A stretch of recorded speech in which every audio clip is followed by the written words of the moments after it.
call it a treatise on the cesspool of corruption in Nigeria. The expose is not limited to political and public office holders, but to young teenagers who engage in cyber crime, popularly known as Yahoo boys.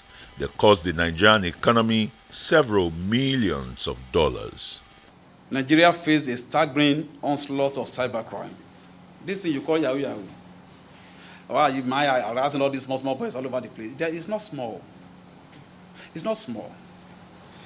2022 alone, I'm waiting for the report of 2023.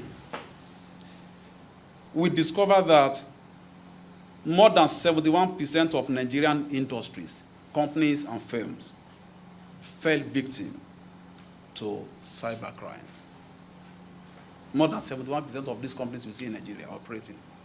Now, which company is happy or will thrive on this kind of a thing? You want to attract foreign direct investment. The moment you come in, Yahoo boys will attack your platform. You start losing money. And you think they will stay? On the Botched arrest of the former Kogi State Governor Yahaya Bello, whom the Efcc alleges to have stolen over 80 billion naira, the chairman says the fugitive Bello should turn himself in. Honorable Justice Issa Jamin Abdullahi, a man I respect so much and I was so smart, a man.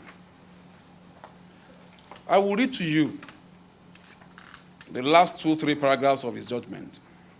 Now, without prejudice to the power of the said Federal High Court to make any other as it may deem just in the determination of the rights of the applicant and the respondent as may be submitted to them, to her for consideration and determination.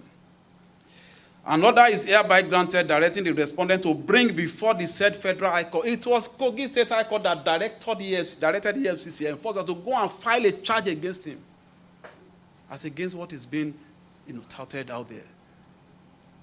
Another is hereby granted to EFCC, the respondent, to bring before the said Federal High Court or any such appropriate court such criminal charge, allegation or complaint in respect whereof the applicant is reasonably believed by the respondent to have committed any offense, subject of his jurisdiction, provided that his respondent shall not invite, arrest, or detain the applicant on account of a reasonable belief that the applicant has committed any financial crime without first obtaining the leave of a superior court of record, which is Federal High Court, where we are filing our charge, especially having regard to the antecedent of the respondent in the manner it has managed its engagement with the applicant.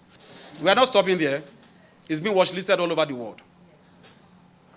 He can only run. It will not be business as usual for illegal miners in the country, as a specialized unit has been put in to rein in persons involved in illegal mining. It's extremely important for all of us to understand some of these intricacies. Fighting corruption is not just for us to investigate and make noise, like some people want us to do. We have been doing it for years, even though we have recorded some successes, but has it really made much impact as expected? And the answer is no. In fact, it has not made much impact. Why can't we change our strategy? And that's exactly what we are doing now.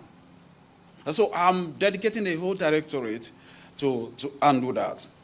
The helmsman of the Anti-Graft Agency sheds more light on the Better Edu Gate in the Ministry of Humanitarian Affairs and Poverty Alleviation and the arrest of former aviation minister during the Buhari administration. What I'm doing in the humanitarian ministry is not about Better Edu. Neither is it about Alima. I've told you before, it's about the system. A system that will allow someone to access the agency's account and move out 7 billion, 14 billion under 1 hour without assigning it or directing it at any specific project. You call that a system? I told people, I said, look, the people we have suspended, if we had replaced them by now, even if you had brought saint into that project, into that ministry, in 24 hours, that saint will be contaminated.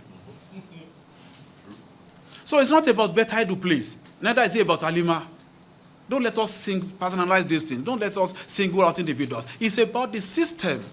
The new zeal by the restructured Economic and Financial Crimes Commission for those who engage in frauds may no longer have a hiding place as the commission spreads its dragnet to rein in perpetrators. Christian Ogodo, Arise News.